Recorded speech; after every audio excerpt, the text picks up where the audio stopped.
انا يا عماد، جالي هديه؟ طب انا جاي. بتوصلها بنفسك يا استاذ عماد؟ والله شكرا جدا، ده الناس كلها جوه عايزه تعرف مين حضرتك. هبقى اقول لهم في اخر الفيديو. يلا سلام سلام سلام سلام سلام. خلينا نشوف اول هديه.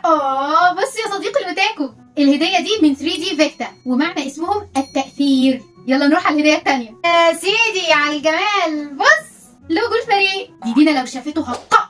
الناس الحلوه دي متخصصه في عمل المطبوعات والماسكات والكوسبلاي. الكواليتي بتاعهم زي ما انت شايف، وبيستخدموا الوان اكليريك، واهم حاجه بتميزهم انهم بيعملوا كستمايزد للاوردر بتاعك. اللي هتتخيله هيعملهولك. لو عايز تتواصل معاهم وتطلب منهم حاجه هتلاقيهم في التاج او في اول كومنت. وتعالى دلوقتي اقول لك مين عماد. عماد بمنتهى البساطه